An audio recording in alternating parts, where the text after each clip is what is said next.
Vamos analisar o texto que encontramos aqui em Marcos, Evangelho de Marcos, capítulo 10, a partir do verso 17. E pondo-se Jesus a caminho, correu um homem ao seu encontro e, ajoelhando-se, perguntou-lhe: Bom mestre, que farei para herdar a vida eterna? Respondeu-lhe Jesus: Por que me chamas bom? Ninguém é bom, senão um, que é Deus. Sabes os mandamentos: não matarás, não adulterarás, não furtarás, não dirás falso testemunho, não defraudarás ninguém, honra a teu pai e tua mãe.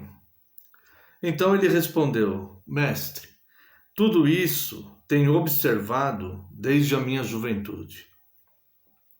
E Jesus, fitando-o, o amou e disse: Só uma coisa te falta. Vai, vende tudo o que tens, dá aos pobres, e terás um tesouro no céu. Então vem e segue-me. Ele, porém, contrariado com esta palavra, retirou-se triste, porque era dono de muitas propriedades. Então Jesus, olhando ao redor, disse aos seus discípulos: Quão dificilmente entrarão no reino de Deus os que têm riquezas.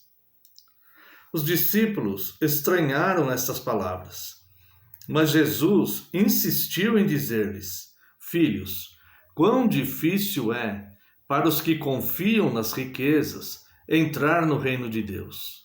É mais fácil passar um camelo pelo fundo de uma agulha do que entrar um rico no reino de Deus. Eles ficaram sobremodos maravilhados, dizendo entre si: Então, quem pode ser salvo? Jesus, porém, fitando neles o olhar, disse: Para os homens é impossível, mas para Deus, contudo, não para Deus, porque para Deus tudo é possível. Então Pedro começou a dizer-lhe: Eis que nós deixamos tudo e te seguimos. Tornou Jesus: Em verdade vos digo, que ninguém há que tenha deixado casa, ou irmãos, ou irmãs, ou mãe, ou pai, ou filhos, ou campos, por amor de mim e por amor do Evangelho, que não receba já no presente o cêntuplo de casas, irmãos, irmãs, mães, filhos e campos, com perseguições, e no mundo por vir a vida eterna. Porém, muitos primeiros serão últimos, e os últimos primeiros.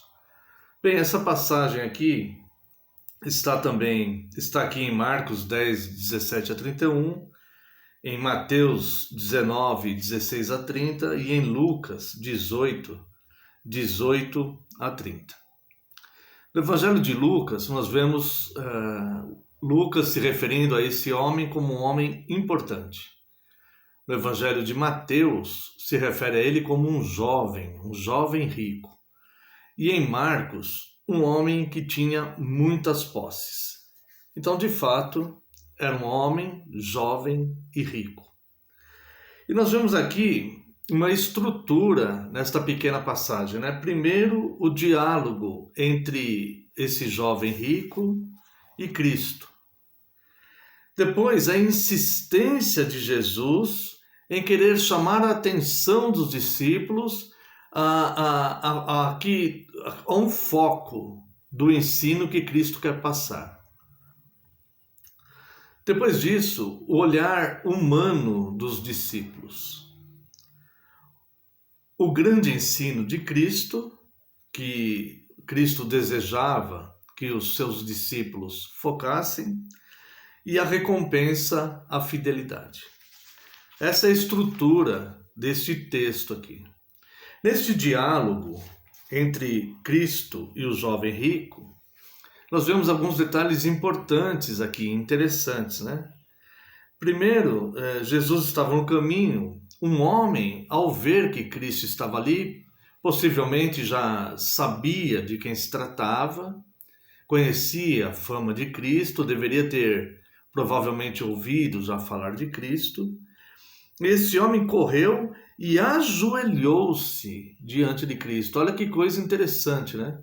O ato de se ajoelhar é um ato de submissão, é um ato de adoração. Este homem estava reconhecendo ali uma divindade. Um judeu, ele não se ajoelharia diante de nada, a não ser de Deus. E este homem, então, ele se ajoelha diante de Cristo. Isso é um fato importante de observar. E ao ajoelhar-se, ele faz uma pergunta. Ao fazer essa pergunta, ele chama Cristo de bom mestre. Bom mestre, que farei para herdar a vida eterna? Surpreendentemente, Cristo ele não responde aquela pergunta de imediato. Antes ele faz uma censura àquele jovem. Aquele jovem que correu e se ajoelhou diante dele. Cristo faz uma censura a ele. Por que me chamas bom? Cristo não censurou o fato daquele homem buscá-lo. Cristo não censurou o fato daquele homem correr até ele. Cristo não censurou o fato daquele homem se ajoelhar diante dele. Mas censurou o fato de chamá-lo bom. Isso é porque só Deus é bom no sentido absoluto. No sentido total, ser bom totalmente, ser benigno, ser totalmente bom. Somente Deus, é isso que Cristo fala, né? Verso 18, respondeu-lhe Jesus, por que me chamas bom? Ninguém é bom, senão um que é Deus. Então Deus é o único ser que é bom no sentido absoluto. Por quê? Tiago nos declara, lá em Tiago capítulo 1, verso 13, que Deus não pode ser tentado pelo mal. Olha que coisa interessante. Jesus, ele estava aqui no seu ministério terreno, num corpo humano. E esse corpo humano, essa natureza humana de Cristo, foi tentada pelo mal. Foi tentado por Satanás. Ou seja, nós somos tentados porque nós não somos bons como Deus que está no céu é bom em toda a sua essência. A benignidade absoluta, total, plena. E Cristo veio num corpo exatamente como o nosso. Um corpo que não pode ser bom como Deus que está no céu. Não sei se você já pensou sobre isso, mas como isso é conflitante, Cristo falando, ninguém há que é bom, somente Deus. Como isso é conflitante com relação àquelas pessoas que se julgam boas aos seus próprios olhos. Aquelas pessoas que passam pela vida dizendo como eu sou bom, eu tenho um coração grande, eu sou uma ótima pessoa, eu faço bem a todos. Você já reparou como a consciência ou a clareza de quem somos de fato é extremamente conflitante entre Cristo e essas pessoas que são assim? Cristo de fato não tinha pecado. Cristo nunca pecou. Cristo, ele conhecia a sua missão e ele cumpriu a sua missão. Ele veio dar a sua vida em resgate de muitos. Em um corpo humano, um corpo passível de sofrer tentações, ele não pecou. E quando foi chamado de bom mestre, ele diz, não, por que me chamas de bom? Ninguém é bom. Somente um que está no céu, o que tem de fato a bondade absoluta, a plenitude nisso. Então, como é complicado quando nós, aos nossos próprios olhos, nos consideramos pessoas boas. Não, ninguém é bom, nós somos o que somos pela misericórdia de Deus. Se estamos procurando trilhar um bom caminho, se estamos procurando fazer o bem, se estamos procurando ser pessoas melhores a cada dia, isso é pela graça de Deus, é favor de Deus a nós isso. Porque assim nós vamos amadurecendo, crescendo de glória em glória até a estatura de varão perfeito. Não fosse a ação de Deus em nós para procurarmos sermos melhores, fazermos o bem, sermos atenciosos com aqueles que precisam, Não fosse isso, nós estaremos totalmente mergulhados na nossa própria cobiça e ambição. Bem, depois que Jesus censura aquele jovem rico porque ele chama bom, Jesus então explica para ele. Ele pergunta o que devo fazer para herdar a vida eterna. Jesus recita os 10 mandamentos e mais um mandamento de não defraudar. Olha só a resposta de Cristo, né? Está aqui no verso 19. Sabes os mandamentos. Não matarás, não adulterarás, não furtarás, não dirás falso testemunho, não defraudarás ninguém, honra a teu pai e tua mãe. Note que esses mandamentos não haviam caducado, como muitas pessoas dizem. Esses mandamentos, eles não passaram com o tempo. É certo que Cristo aqui ainda não havia morrido e ressuscitado, né? Ainda não havia feito seu sacrifício na cruz. Mas mesmo após o sacrifício de Cristo, esses mandamentos morais, eles não passaram. Nós continuamos ainda tendo que cumprir esses mandamentos, não matar, não adulterar, não furtar, não dirar falso testemunho, honrar pai e mãe e cumprir os demais mandamentos, amar a Deus, não ter outros deuses diante dele, não chamar o nome de Deus em vão, atender a santa convocação, que é o 4º mandamento, para os cultos semanais, 6 dias trabalhará, será um dia santificado a Deus. Enfim, esses mandamentos não passaram. Então o jovem respondeu: Mestre, tudo isso tenho observado desde a minha juventude. Bem, nós sabemos que a lei e os mandamentos, eles não podem justificar ninguém.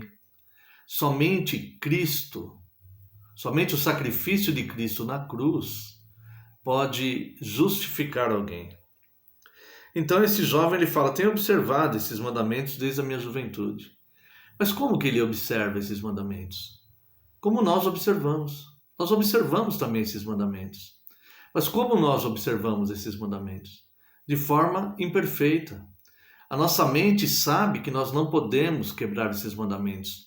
Nós lutamos de alma, coração, mente, para não quebrarmos esses mandamentos. Mas somos tão imperfeitos que muitas vezes quebramos assim mesmo. E nos entristecemos e choramos e nos arrependemos e pedimos a Deus a bênção do perdão e força para não quebrarmos mais esses mandamentos. Nós muitas vezes falhamos com coisas tão simples. Então esses mandamentos, eles não podem nos justificar, mas eles são um padrão moral de conduta que nós devemos observar nessa nossa luta pessoal para sermos pessoas melhores a cada dia, até chegarmos à estatura de varão perfeito e irmos viver e desfrutar da vida daquele que de fato é bom, que tem a bondade e a benignidade absolutas. Este sim, neste momento sim, nós viveremos eternamente em paz e em alegria intensa. Então, quando o jovem disse que já tinha observado esses mandamentos desde a juventude, Jesus fitando-o, ou seja, olhando-o, Jesus o amou e disse, olha só como o amor de Cristo ele é abundante, né? Jesus percebeu que aquele jovem, ele estava enganado, porque na mente dele, ele era bom aos seus próprios olhos. Eu observo esses mandamentos desde a minha juventude. Mas Cristo sabia que no interior dele haviam coisas que estavam acima de Deus. O primeiro mandamento é: não terás outro Deus diante de mim. E esse jovem tinha as riquezas antes de Deus. Este jovem que pensava que guardava os mandamentos, ele estava quebrando o primeiro mandamento. E Jesus, fitando, amou e disse: só uma coisa te falta. Vai e vende tudo que tens, dá aos pobres e terás um tesouro no céu. Então vem e segue-me. Ele, porém, contrariado com essa palavra, retirou-se triste, porque era dono de muitas propriedades. Esse ensino de Jesus não é que para segui-lo todos nós devemos vender tudo o que temos. Não se trata disso. Ao contrário, nós podemos até acumular bens e patrimônios, desde que Deus esteja em primeiro lugar na nossa vida. E as coisas que o Senhor nos dá de bens, nós possamos compartilhar. Nós usemos nossas riquezas para compartilharmos com pessoas, com os domésticos da fé, com os irmãos, com os ministros da palavra, aqueles que nos instruem na santa doutrina, conforme diz as Escrituras, aqueles que estão passando necessidade, para que ninguém na nossa comunidade cristã passe necessidade, e até mesmo os de fora, que nós pudermos, dependendo da nossa condição, também socorrer essas pessoas, sermos hospitaleiros, outros cristãos que vêm em nome do Senhor a serviço, que venham para a nossa cidade, darmos acolhida, uma boa alimentação, estarmos juntos. Então nós podemos. Então o Cristo ele não fala que é para aquele jovem vender tudo, porque todos os cristãos devem vender os seus bens. Não é isso.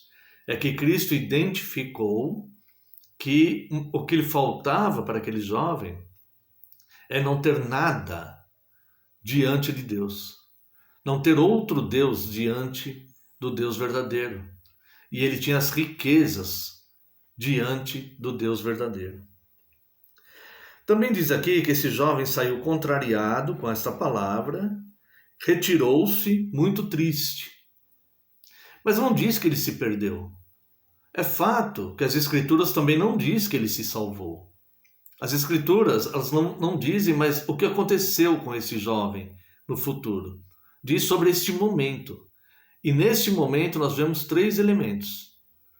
Coloquemos uma balança para pensarmos. Será que ele se perdeu mesmo? Talvez não. O primeiro elemento é que ele se ajoelhou, reconhecendo Cristo como o Filho de Deus. O segundo elemento é que Cristo o amou. E o terceiro elemento é que ele se retirou entristecido. Aqui em nenhum momento diz que ele se perdeu.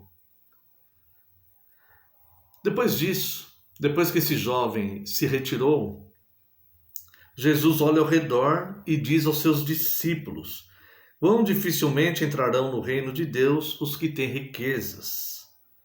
Os discípulos estranharam essa palavra, mas Jesus insistiu e disse-lhes: filhos, quão difícil é para os que confiam nas riquezas entrar no reino de Deus. Jesus, ele chama a atenção desses discípulos, ele faz questão que os discípulos prestem atenção no que ele está para ensinar. O grande ensino desta passagem ainda não chegou. Cristo, ele chama a atenção dos seus discípulos para que tenham um foco aqui, para observar o que ele vai dizer, tá? Jesus diz assim: é mais fácil passar um camelo, verso 25, pelo fundo de uma agulha do que entrar no rico no reino de Deus. Bem, esta frase, essa ilustração que Cristo usa aqui, eu já vi várias pessoas tentando explicar isso, dizendo que era uma porta que chamava Porta da Agulha, que camelo não passava por ali e tudo mais. Na verdade, Cristo está dando uma lição aqui mesmo. De fato, ele se refere a um camelo e uma agulha mesmo. Ele usa uma hipérbole, um exagero. Ele usa uma dimensão difícil, impossível de acontecer, para que ele mostre a impossibilidade de fato daquele ato. Então Jesus usa o exemplo do camelo. Já ouvi alguém dizer que era o maior animal que eles tinham na região. Eu não tenho muita convicção disso, mas é um grande animal. Pode ser que de fato seja o maior animal daquela região. Ele usa a figura de um camelo passar por um buraquinho mínimo que só uma linha poderia passar por ali. Embora alguns falem que tem a questão da linha de pesca, mas aqui Jesus está querendo ensinar mesmo a dimensão para explicar uma impossibilidade. É impossível você pegar um animal camelo e passá-lo pelo fundo de uma agulha. Cristo quis primeiro chamar a atenção dos seus discípulos para um foco. Depois ele dá essa ilustração da impossibilidade. Olha como é impossível isso acontecer. É como um camelo passar por fundo de uma agulha. É impossível, não dá. É isso que Cristo está dizendo com relação a um rico entrar no reino dos céus. Nesse momento, os discípulos eles ficam sobremodo maravilhados, dizendo: então, quem pode ser salvo? Porque se o rico não vai entrar no reino dos céus porque ele tem apego à riqueza, os pobres também têm apegos a muitas coisas. Ele pode não ter riquezas, mas ele tem apego a muitas coisas, à esposa, aos filhos, a um animal que lhe cuide, a uma casa, uma casinha que ele tenha, a um serviço, a uma roupa, a algo que ele goste. Ele pode ter um apego exagerado àquilo. Olhando por essa perspectiva dos discípulos, que de fato é um olhar humano, ninguém pode ser salvo. Não só os ricos. Não é impossível somente aos ricos, mas é impossível para todos, porque todos temos apego a alguma coisa que não seja Deus. E nós temos uma inclinação a nos apegarmos, de fato, a coisas ou pessoas e colocarmos antes de Deus. Puxa, eu queria ir no culto hoje adorar, mas eu estou inclinado a fazer uma coisa ali que eu gosto, que me tome atenção, cuidar de alguma coisa que me dê prazer e não quero ir lá. Todos nós temos coisas assim e passam coisas assim. Por isso que nós devemos ser fiéis. Então os discípulos, eles olham com um olhar humano e falam: se é assim, se os ricos não podem ser salvos, é impossível eles serem salvos porque eles têm apego a riquezas, nós também não podemos, porque nós somos pobres, mas temos apegos a coisas que nós colocamos acima de Deus, diante de Deus.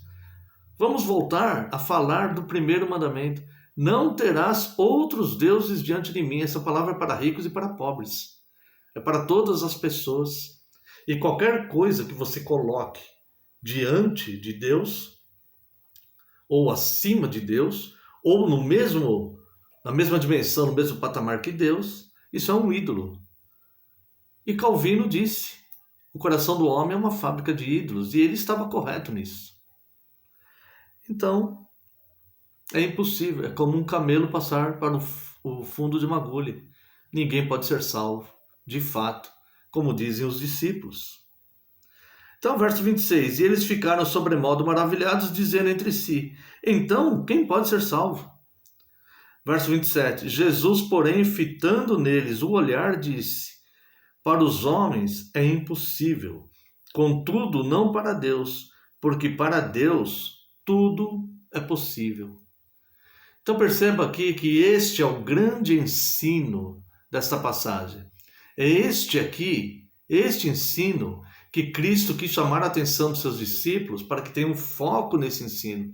É por isso que Cristo deu uma ilustração de algo tão desproporcional. Um camelo e o buraco de uma agulha. O camelo passar pelo buraco de uma agulha é algo impossível, desproporcional. Então Cristo chama a atenção através de um exagero para que eles consigam entender que isto, de fato, para os homens é impossível. O próprio Cristo ele vem dizer aqui: para os homens é impossível. Jesus concorda com eles naquela visão humana. Então quem poderá ser salvo? Nenhum de nós. Não é só os ricos, não. Nós também não poderemos. E Jesus confirma: para os homens é impossível. Então, olha só, ele diz: contudo, não para Deus, que para Deus tudo é possível. Então a salvação é uma obra exclusiva de Deus, ela é impossível para o homem. Mas para Deus não, então Deus pode salvar aqueles que Ele quiser. A palavra diz que esses que receberam o poder de serem filhos de Deus são aqueles que nasceram de novo, mas não nasceram da vontade do homem, nem da vontade da carne, mas nasceram da vontade de Deus. Deus é que os fez nascer de novo. Não foi o homem que escolheu esse processo de salvação. O homem ele não pode fazer isso. O homem ele vai ter apegos sempre a alguma coisa. Só Cristo, só a ação de Deus nele pode gerar esta fé que vai providenciar a ele o arrependimento e a bondade de Deus que conduz ao arrependimento. Romanos 2:4. Romanos 4:2. É somente a fé, é somente a bondade de Deus que conduz ao arrependimento. Então Deus vai operar esta fé que vai providenciar nele o desejo de ser fiel, onde ele vai começar a se desapegar por esta ação de Deus no interior dele. Ele não vai precisar vender todos os seus bens, mas ele vai começar a se desapegar de tudo aquilo que está entre ele e Deus. Seja ele um homem rico, que continue rico, ou seja ele um homem pobre, que continue pobre ou que enriqueça. Ele vai não ter mais nada entre ele e Deus. E no longo da sua caminhada, quando ele perceber que algo está entre ele e Deus, tudo que nos afasta de Deus, que nos chama a atenção, é maldição. Ele vai começar a perceber que aquilo que está entre ele e Deus, ele vai começar a trabalhar para tirar o coração daquilo e voltar-se totalmente para Deus. Então, depois que Cristo dá esse grande ensino que a salvação é impossível para o homem, mas para Deus não é. É Deus que salva e não o homem que escolhe ser salvo ou não. Então, Pedro começou a dizer-lhe: eis que nós deixamos tudo e te seguimos. Tornou Jesus: em verdade vos digo, que ninguém há, veja bem, ninguém, todos obterão recompensa pela fidelidade que demonstrarem a Cristo. Em verdade vos digo que ninguém há que tenha deixado casa ou irmãos ou irmãs, ou mãe, ou pai, ou filhos, ou campos, por amor de mim e por amor do Evangelho, que não receba já no presente o cêntuplo de casas, irmãos, irmãs, mães, filhos e campos. Isso quer dizer que aquele que abraça a fé em Cristo, ele entra numa comunidade cristã, que é uma grande família. Ele está acolhido por uma comunidade cristã. Ele nunca vai ficar ao relento, ele nunca vai ficar desamparado, ele nunca vai ficar sem teto, ele nunca vai ficar sem alimento, ele nunca vai ficar sem o carinho, sem o abraço de um irmão, de uma irmã, ele nunca vai ser tratado, ele nunca vai deixar de ser tratado com carinho como um cristão mais velho, uma cristã mais velha que ajam como pai e mãe dele, demonstrando um amor mesmo, considerando como o próprio filho, e assim por diante. Nós entramos numa grande comunidade, isto é, a verdadeira igreja, né? A verdadeira igreja, ela vive numa grande comunidade cristã, onde nada vai faltar para ninguém. Desde o alimento cotidiano, material, até o afeto, o amor, a compreensão, o perdão, as orientações, as correções, a disciplina, a exortação. Nós somos uma família imensa e grande, aguardando a volta de Cristo. Então, desde o presente, já no presente, o cêntuplo de casas, irmãos, mães, filhos e campos. Mas faz uma advertência: com perseguição. Essa comunidade cristã sempre foi perseguida. E nem sempre a perseguição é armada ou com violência. Às vezes a perseguição é intelectual. Às vezes a perseguição é o abandono dos de fora. Às vezes a perseguição é o escárnio. Pessoas de fora que zombam do nosso estilo de vida. Ou pessoas que nos chamam de falsos moralistas, ou radicais, ou legalistas, ou fanáticos, ou pessoas que não nos aceitam no nosso círculo de amigos por sermos cristãos e vivermos de fato a fé cristã. Essa perseguição é instalada, mas não nos importa, porque temos o cêntuplo, muito mais do que poderíamos exigir de nossa própria família ou receber de nossa própria família. Nós temos muito mais. Quando a nossa família também é cristã, essa família toda é um acréscimo junto com toda a comunidade cristã. Isso é um cêntuplo. E no mundo por vir, a vida eterna. Esta é a grande recompensa pela fidelidade daqueles que seguem a Cristo. E termina o texto dizendo: porém muitos primeiros serão últimos, e os últimos primeiros. Haverá, de fato, grandes surpresas. Aqueles que parecem estarem já entrando, pode ser que seja o último da fila e que talvez nem consigam entrar. Então que nós possamos manter a humildade e sempre reconhecer que a salvação é possível, a nossa salvação é possível porque Deus é o Deus do impossível e é Ele que nos salva, porque nós mesmos não somos bons, embora lutemos para sermos melhores sempre, e devemos fazer isso. Mas nós mesmos não somos bons, nós não podemos nos salvar. Não há justificação nenhuma para os nossos erros, apenas a misericórdia e a graça de Deus que é estendida a nós. Nós não podemos nos salvar, é como um camelo passar por uma agulha, mas Deus nos salva. E tudo aquilo que nos impede de chegar a Cristo, pai, mãe, filho, filha, irmãos, irmãs, campos, propriedades, seja o que for, ninguém vai ficar sem ter o cêntuplo, muito mais do que isso, ao escolher seguir a Cristo, ao escolher a fidelidade a Cristo. Só podemos escolher essa fidelidade depois que o Espírito Santo começa a atuar em nós. É a bondade de Deus que nos conduz ao arrependimento. Que Deus abençoe a sua vida,